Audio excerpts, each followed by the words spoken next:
Boa noite, meu irmão, minha irmã, meu amigo, minha amiga. Essa é a primeira Academia da Alma de 2022. É muito bom poder voltar, muito bom poder compartilhar o Evangelho do Senhor com você. Como você pode ver, a gente montou uma nova equipe, a gente está reestruturando a Academia da Alma, né? Ampliou a nossa equipe. Diego Leonardo conosco hoje, né? Na primeira Academia da Alma de 2022. Muito bem-vindo. Dê as boas-vindas ao Diego também, para que não fique apenas a fala do pastor, da igreja também, tá? A gente sempre pede, a gente fez esse pedido a você no ano passado várias vezes, eu quero começar fazendo esse mesmo pedido. Compartilhe o link com outras pessoas. A gente crê que a Academia da Alma abençoou no ano passado e nos anos anteriores a vida de muitas pessoas e cremos, pela misericórdia do Senhor, que vai continuar abençoando a vida de muitas outras pessoas, como também a sua vida. Então compartilhe o link aí com outras pessoas, tá? Esse ano nós vamos trabalhar com as cartas do apóstolo Paulo, as cartas paulinas, que estão registradas no Novo Testamento. Vamos refletir sobre elas, porque o apóstolo Paulo escreveu essas cartas, muito dos temas presentes, né, Diego? Qual era o objetivo do apóstolo Paulo na época? Qual a aplicação das cartas e dos temas para os nossos dias atuais? Então, assim, eu estou empolgadíssimo, tem muita coisa boa para a gente ouvir, ler, aprender, e certamente o Senhor falará aos nossos corações, tá bom? Então é isso. A gente já vai começar compartilhando com você qual é o texto e o tema desta noite. O texto é Romanos, capítulo 1, os versículos 16 e 17. Então, pode abrir aí a sua Bíblia em Romanos, capítulo 1, versículos 16 e 17, e a gente vai falar um pouquinho sobre a definição do Evangelho na perspectiva do apóstolo Paulo, naquilo que ele apresentou aos romanos, tá bom? A definição do Evangelho é o tema. Enquanto você abre o texto bíblico aí, compartilha o link com outras pessoas, a gente te dá alguns segundos aí para que você possa fazer isso e retornar antenado, conectado, para a gente orar e partilhar a palavra do Senhor, tá bom? E aí, Diego, tudo certinho? Tudo certo. Perspectiva muito boa? Perspectiva boa. Boa nervoso. Experiência? Normal, né? Primeira vez, boa experiência. Isso. Mas vamos isso lá, aí. tudo para a glória de Deus. Isso aí. Além da equipe, das pessoas que compartilham a palavra, né, que participam da exposição dos temas, nós ampliamos também a equipe do pessoal de mídias, né? O suporte que tem dado um grande apoio para a gente nesses últimos anos. A equipe agora também foi ampliada. Deus está respondendo às nossas orações e mandando trabalhadores, né? Graças a Deus. Obrigado, Senhor. Que o Senhor continue mandando mais trabalhadores, né? Graças a Deus. Muito bem. Como falei com você, Romanos capítulo 1, versículos 16 e 17, o tema é a definição do Evangelho. Antes da leitura do texto, vamos orar? Deus bondoso, é muito bom iniciarmos a nossa Academia da Alma, ou retomarmos a nossa Academia da Alma. Nós agradecemos ao Senhor pelas condições que o Senhor mesmo nos dá, pela estrutura, pela possibilidade de partilhar a palavra do Senhor com irmãos nossos que estão nos nossos lares, que estão em seus lares, mas também com irmãos nossos, amigos nossos, que estão em outros lugares, em outros estados, em outros países também. Obrigado, Pai. É um grande privilégio poder participar desse processo, poder participar desse projeto do Senhor, da expansão do Teu reino e saber que nós somos agentes no Teu reino. Que nessa hora de leitura e reflexão da Tua palavra, que o Senhor abençoe a mim, ao Diego, mas também todas as pessoas que estão participando e aquelas que serão alcançadas. Esse é o nosso pedido, Pai, e nós oramos e agradecemos em nome de Jesus. Amém. O texto diz assim, irmãos: pois não me envergonho do Evangelho, porque é o poder de Deus para a salvação de todo aquele que crê, primeiro do judeu e também do grego, visto que a justiça de Deus se revela no Evangelho, de fé em fé, como está escrito: o justo viverá por fé. Texto pequeno, muito conhecido de vários cristãos, que traz para nós uma definição do Evangelho. O apóstolo Paulo dizendo: eu não me envergonho do Evangelho, porque é o poder de Deus para a salvação de todo aquele que crê, primeiro do judeu e também do grego, ou seja, daquele que não é judeu.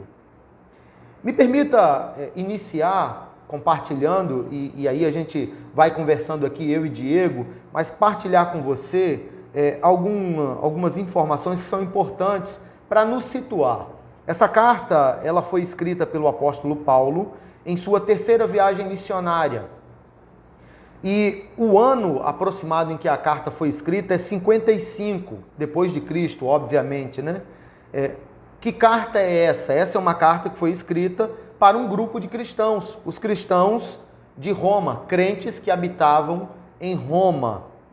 E logo no início nós vemos o propósito da carta, ou um dos objetivos do apóstolo Paulo, que é revelado nessa carta.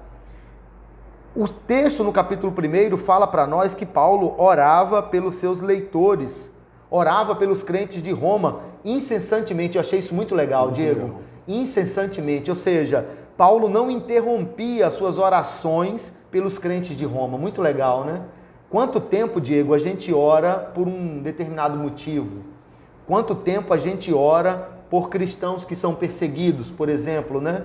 Quanto tempo a gente ora para que alguém seja alcançado e transformado pelo Evangelho? Não sei se você já teve essa experiência, mas parece que às vezes a gente ora e sabe que Deus ouve as nossas orações, mas num determinado momento, por conta de outros motivos de oração, parece que alguns motivos vão ficando para trás, né? E a gente interrompe a oração. Está aqui um bom exemplo do apóstolo Paulo dizendo que orava incessantemente pelos crentes em Roma. Paulo também ansiava por ter comunhão com eles. Paulo velava, né, prezava pela comunhão com os crentes, e o texto diz no capítulo 1 também que ele ansiava por ter comunhão com os crentes. Paulo também queria que eles orassem por ele. Perceba, ele orava pelos crentes, mas também queria que eles orassem por ele por causa dos perigos que o ameaçavam. E Paulo viveu cercado de perigos, né? Muito. Se a gente acha que é difícil ser crente hoje, imagina, Diego, na época do apóstolo Paulo. Nem que imagino. Eu ouvi uma mensagem, parte de uma mensagem recentemente, e aí o pregador, na ocasião, falou assim: todas as vezes que Paulo fez viagens de barco, naufragou. Se você vai pegar um navio, né? O apóstolo Paulo está presente? Não vou. Nesse aí eu não vou, não. Nesse aí eu não vou, não. Eu vou no próximo. Nesse aí estou fora, né? Paulo, então, queria que os crentes orassem por ele por causa dos perigos que o ameaçavam. E queria que eles estivessem alinhados, ajustados à vontade do Senhor. Contudo, mesmo pensando sobre todas essas questões que envolvem a carta, que mostram para nós os objetivos da carta, né? Alguns dos objetivos, o que mais nos interessa nessa noite é a definição do Evangelho apresentada pelo apóstolo Paulo. Antes de falarmos um pouco sobre isso, eu quero até ouvir o Diego também. Eu não sei se você já ouviu essa pergunta, o que é o Evangelho? Porque a impressão que eu tenho às vezes, Diego, como pastor, é que algumas pessoas não conseguem definir com clareza ou de forma bíblica o que é o Evangelho. O que é o Evangelho? Às vezes as pessoas confundem o Evangelho com ser evangélico, com ser cristão, né? E às vezes falam até algumas coisas assim, absurdas, né? O que é o Evangelho? Eu queria que você colocasse no chat, compartilhasse com a gente aí essa definição. É claro que de alguma maneira você, de certa forma, você já está influenciado por aquilo que nós falamos, é apresentado para nós uma definição na Bíblia, mas quando se fala sobre Evangelho, o que vem à sua cabeça? Qual é a definição do Evangelho que você conhecia, ou que você tinha em mente? Qual é a definição do Evangelho? O que as pessoas têm na cabeça sobre o que é o Evangelho? No texto que lemos, Paulo diz: não me envergonho do Evangelho. Por que Paulo disse isso, Diego? Aqui no caso, né, de acordo com a cultura, né, Paulo tinha vários motivos para poder falar isso. Né? Poderia se envergonhar pelo Evangelho, porque o Evangelho em si ele era identificado como a história de um carpinteiro. Exato. Né, isso. Carpinteiro que sofreu uma morte vergonhosa, o passado de Paulo também influenciava muito, né? Paulo, afinal de contas, era um perseguidor da igreja, né? Com certeza. O Evangelho em si também ele era muito desprezado, né? pela política romana, Desprestigiado pela pelos sociedade romanos. de forma geral também, é isso? E pelas pessoas que compunham o evangelho, né? Comerciantes, escravos, cidadãos. É interessante parar para pensar nisso, porque de certa forma, naquela época, de acordo com o que você trouxe para nós, Diego, ser evangélico era, me permitam usar essa expressão, né? Era queimação de filme. Hoje, presta atenção no que eu vou dizer, hoje, de alguma maneira, ser cristão dá ibope. Dá ibope. Muitas pessoas falam, eu sou cristão, eu sou evangélico. Não tem problema nenhum no Brasil. Mas naquela época, o evangelho era desprezado pela alta classe, como também pelos pobres, pelos escravos, pelos comerciantes. Ou seja, de um lado e do outro, de um extremo ao outro, o evangelho era desprezado. Era a história do carpinteiro que morreu uma morte maldita, como o Diego trouxe para nós.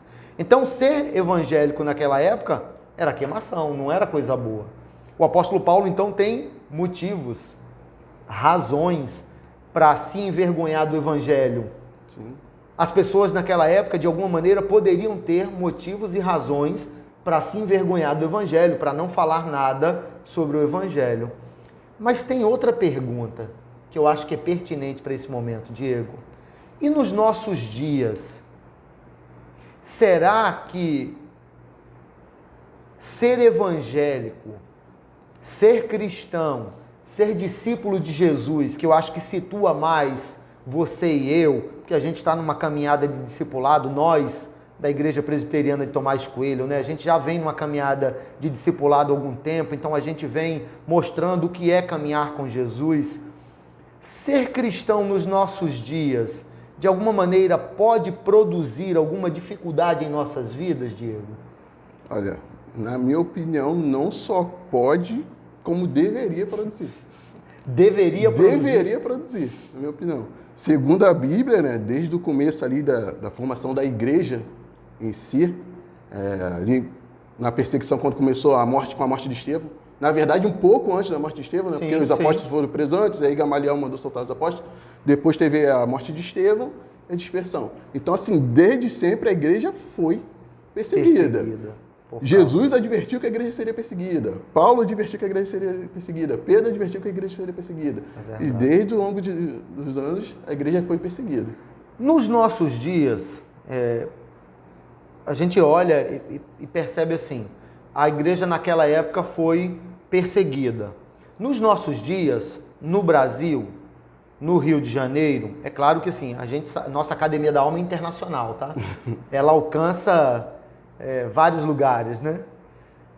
Nos nossos dias, no Brasil, a gente não é perseguido. Não há perseguição contra o Evangelho, pelo menos por hora não há. Graças a Deus por isso, né? A gente não tem dificuldades em sair de manhã e ir no domingo e ir para a igreja, por exemplo, testemunhar que Cristo ressuscitou e que Ele é o Senhor da nossa vida, não dá problema nenhum para a gente. Mas, de alguma maneira, pode existir outro tipo de perseguição aos crentes no Rio de Janeiro e no Brasil? O que você acha? Com certeza. Acho que, assim, a perseguição, de uma forma geral, se a gente for levar para o lado físico, ela é muito maior no Oriente do que no Ocidente. Né? Sim. Com certeza. Nos países da Ásia, nas Américas aqui, pelo que eu andei estudando, até dei uma consultada no Portas Abertas, onde há mais perseguição nas Américas seria no México e na Colômbia. Aqui pra gente, hoje a gente não tem esse tipo de perseguição, porém, a nossa perseguição hoje é ideológica. Totalmente ideológica. Uma maneira de tentar censurar a gente a todo momento, né? Distorcer nosso evangelho e, assim, é um pouco um paradoxo, porque ao mesmo tempo que a gente tem uma perseguição ideológica por um lado, por motivos que a igreja ela deveria ser perseguida, a gente tem um outro tipo de perseguição e até escárnio, né, que Paulo fala sobre escárnio, por parte de alguns evangélicos, né? Paulo ele usa o evangelho, ele fala do evangelho como escândalo para os judeus e loucura para os gregos. Esse é o motivo que a gente deveria ser perseguido pelo evangelho. Porém, hoje em dia, a gente acaba sendo perseguido por conta do escândalo dos evangélicos e a loucura de alguns evangélicos, que se dizem evangélicos, né? Infelizmente. Exato, exato. Então, a perseguição para nós, eu concordo com você, Diego, a perseguição ela se dá pela rejeição, a perseguição ela se dá pelo desprezo, pelo descaso, porque em alguns momentos acontecem situações muito ruins mesmo e as pessoas generalizam, porque aconteceu um fato isolado, numa situação de alguém que é evangélico ou que diz que é evangélico. A gente não está aqui para julgar, todos nós podemos errar e falhar, sim, mas acontece uma situação e aí todo mundo, as pessoas, né, de uma maneira geral, não, todo mundo que é crente é assim. E não é isso, né? Não é isso.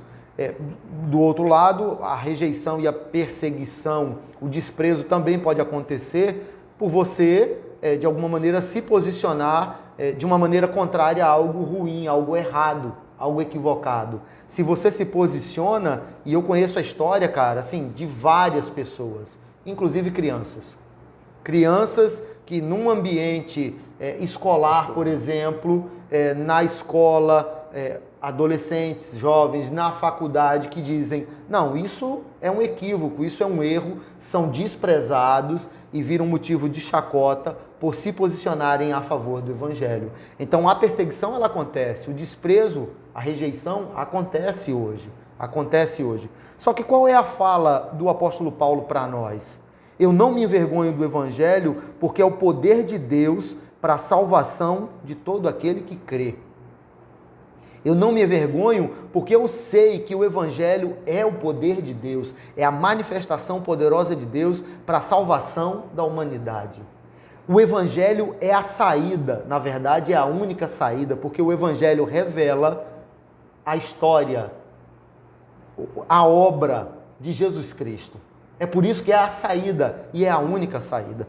Então Paulo diz, eu não me envergonho do evangelho porque é o poder de Deus para a salvação. E aí Paulo anuncia, né? Ele responde porque ele anuncia e testemunha esse evangelho. Porque ele sente orgulho. É claro que a palavra orgulho, de alguma maneira, não é boa nesse contexto, né? Mas assim, Paulo vibra, Paulo tem entusiasmo quando ele fala do evangelho. Ao invés de se envergonhar diante de uma sociedade que poderia rejeitá-lo, que na verdade rejeitou, que na verdade perseguiu, que na verdade prendeu, ele poderia se envergonhar, se calar, e ele diz, eu não vou fazer isso. Pelo contrário, eu creio que eu tenho que testemunhar esse evangelho porque é o poder de Deus para a salvação de todo aquele que acredita. O evangelho é o poder de Deus para salvar pessoas.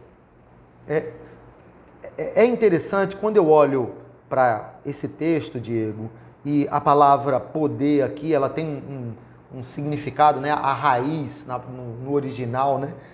Dá um sentido assim de dinamis, de dinamite, de explosão. O evangelho é a bomba atômica de Deus para o mundo, né? Que vai revolucionar o mundo, num bom sentido, claro, né? O evangelho é o poder de Deus para salvar a vida das pessoas. Paulo mostra para nós, nesse texto, nessa definição de evangelho, que o evangelho é o poder que desconhece impossibilidades e que ultrapassa todas as barreiras geográficas, sociais e ideológicas. É o evangelho. Às vezes eu converso com pessoas, enfim, e percebo que algumas pessoas têm a tendência de tratar sintomas. Um exemplo, uma criança está mal na escola, os pais têm a tendência de levar o filho no psicólogo ou de achar que o problema é o filho. Mas às vezes esse filho é resultado de um lar que está bagunçado. Pai e mãe violentos, ou que não se entendem, ou separados, enfim. E essa criança reflete isso. E aí os pais levam essa criança para um psicólogo, achando que a criança é o problema. Mas na verdade o problema está lá atrás. Está lá atrás. Às vezes as pessoas falam assim, olha, meu casamento não está bem. E aí vamos tentar ajustar o casamento, mas às vezes o problema é um sintoma. Às vezes você tem uma dor de cabeça. Perceba, eu estou transitando em várias áreas, né? Você tem uma dor de cabeça e você diz assim, eu vou tomar uma Neosaldina. Não estou fazendo comercial da Neosaldina, né? Mas assim, vou tomar um remédio para dor de cabeça. Tratar a dor de cabeça é tratar o sintoma. Sim. A dor de cabeça está acontecendo por um motivo, por uma razão. Às vezes há um problema no casamento porque tem algo por trás. Às vezes tem um problema num lar, está desestruturado, uma criança está sofrendo, mas tem algo por trás. E a resposta disso tudo é Jesus Cristo. Às vezes falta Deus, falta o Evangelho.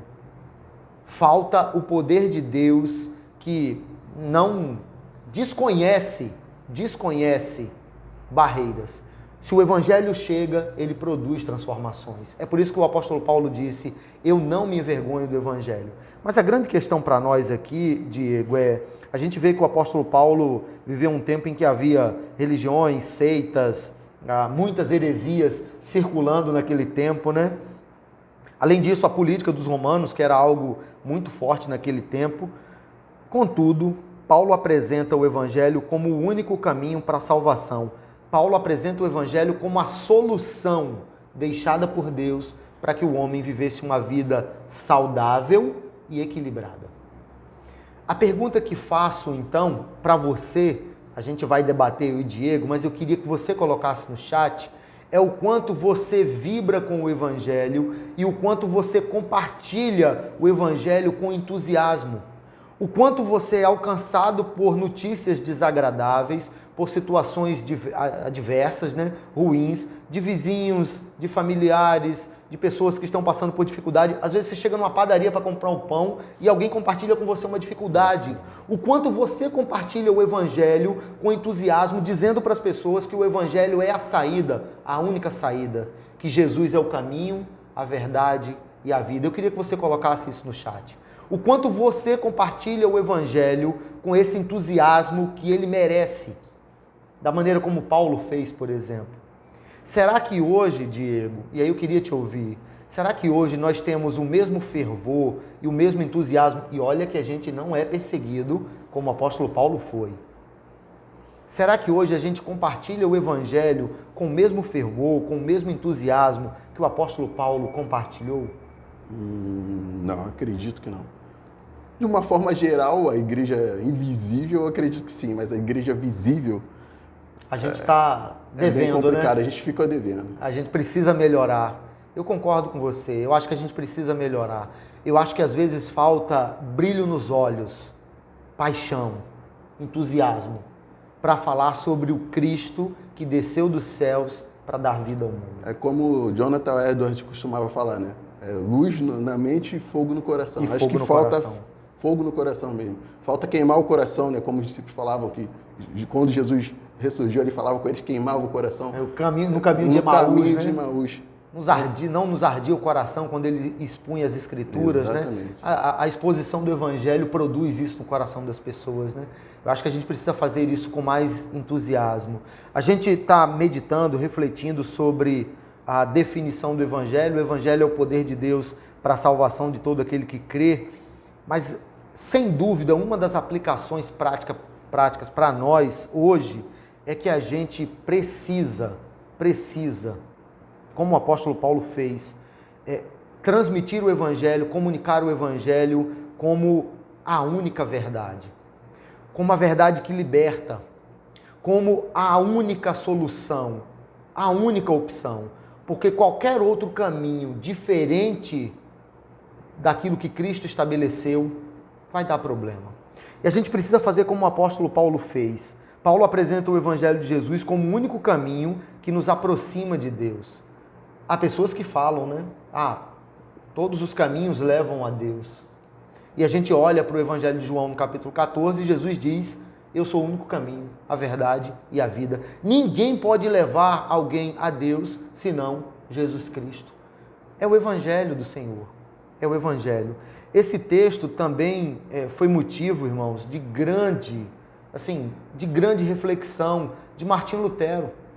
Se hoje somos chamados de evangélicos, se hoje estamos e pertencemos a uma igreja reformada, é porque lá atrás Martim Lutero foi alcançado pela palavra do Senhor, o seu coração também ardeu, e como o apóstolo Paulo, ele pregou o evangelho, ele testemunhou o evangelho, entendendo, acreditando e confiando que o evangelho é o poder de Deus para a salvação de todo aquele que crê. A gente precisa seguir esses exemplos. A história mostrará daqui a 1 ano, 10 anos, 100 anos, 500 anos, aquilo que nós fizemos a partir do Evangelho de Cristo Jesus. A história mostrará. Então a gente precisa se apegar a esse exemplo do apóstolo Paulo, a essa definição do apóstolo Paulo e entender que o Evangelho é o poder de Deus para a salvação de todo aquele que crê. Mas eu preciso dizer a você, e eu não sou pregador de palavras enganosas, não sou.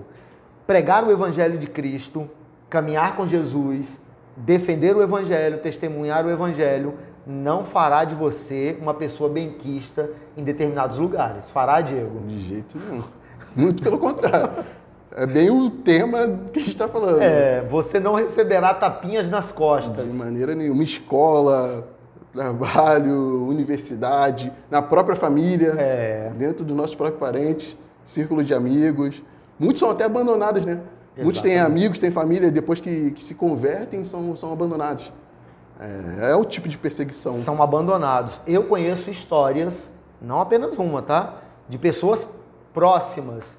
A partir de hoje eu vou caminhar com Cristo Jesus, eu sou cristão, eu sou discípulo de Jesus, que foram rejeitadas por familiares, por parentes, por amigos, porque decidiram caminhar com o Evangelho. Então o Evangelho não dará a você a possibilidade de se tornar uma pessoa benquista, pelo contrário, em alguns momentos você vai pagar um preço altíssimo. Mas creia, como o apóstolo Paulo, como Martim Lutero e tantos outros, creia, o Evangelho é o poder de Deus para a salvação da sua vida e da humanidade. Que a gente possa então caminhar com esse Evangelho, que a gente possa então testemunhar esse Evangelho onde estivermos, na igreja, mas também sendo sal fora do saleiro, né? Onde estivermos, que a gente testemunhe o Evangelho. É claro que, às vezes, algumas pessoas pegam essa palavra e interpretam assim: não, eu preciso falar o Evangelho em todos os momentos e acabou e eu não vou ouvir ninguém. Não, você não precisa ser grosso, mal educado. Não é nada disso. Você pode ser educado, pode respeitar e tem que respeitar mesmo a religião do outro, a opinião do outro, mas de alguma maneira tentando mostrar para essa pessoa, a partir da palavra de Deus, que o Evangelho é a saída. É a saída. E você pode fazer isso com todo amor, com todo carinho, como Jesus Cristo mesmo nos ensinou a fazer. Muito bem, a gente está então caminhando para o encerramento da nossa Academia da Alma. Foi bom demais, sempre é muito bom, tá vendo? Falei para você, eu estava contando antes nos bastidores para o Diego, né, como é a experiência da Academia da Alma, porque eu falei que estava com saudade da Academia da Alma, e assim, é muito verdade, irmãos, estava com saudade, gosto demais disso aqui, dessa interação, é enriquecedor para a minha vida, para a sua vida também, creio, e para a vida de tantas pessoas que são alcançadas por nossa Academia da Alma, né? Então a gente está caminhando para o encerramento. Se você tem algum motivo de oração, eu quero pedir a você que coloque aí no chat. Nós vamos orar por você, vamos orar pelos motivos apresentados, pedir que Deus abençoe muito sua vida para que você consiga ser, em todos os lugares onde você estiver, um grande discípulo de Cristo Jesus, compartilhando o Evangelho e somente o Evangelho, que é o poder de Deus para a salvação de todo aquele que crê, tá bom? Nós vamos orar e então encerraremos a nossa Academia da Alma. Eu vou pedir ao Diego que faça essa oração e depois nós encerraremos a transmissão na nossa Academia da Alma, tá bom? Amém. Senhor, nosso Deus e nosso Pai, nós te agradecemos, Senhor, por esse momento. Obrigado, Senhor. Pai, conforme o próprio apóstolo Paulo mesmo disse, Senhor, que o teu Evangelho é para nós como tesouro, Pai, em vasos de barro. O vaso de barro seríamos nós mesmos, Senhor, frágeis, pequenos, limitados, errantes. Mas o Senhor nos escolheu, Pai. O Senhor nos escolheu para participar disso. Então, Senhor, nós te pedimos que o Senhor nos capacite, Pai, o Senhor nos encoraje, o Senhor nos dê força, nos dê ousadia quando necessário. Amém. Pai, até mesmo sofrendo perseguições, sofrendo rejeições, que nós possamos permanecer firmes, Pai. Que nós possamos entender, Pai, que o Evangelho é do Senhor. Antes de ser o Evangelho nosso, antes de ser o Evangelho da igreja, o Evangelho de qualquer denominação, o Evangelho é teu, Pai. Então, que nós possamos permanecer firmes nisso. Senhor, abençoa a vida de todos que nos assistem. Sabe a necessidade de cada um. Sim. Ser conosco, Pai. É o que nós te pedimos e te agradecemos. Em nome de Jesus. Amém. Amém. Obrigado a você que participou conosco. Obrigado, Diego. Muito bom tê-lo conosco. Cremos que será um ano abençoador para nós. Então, Deus te abençoe, tenha uma boa noite. Descanse em paz, tá bom? Tchau, tchau.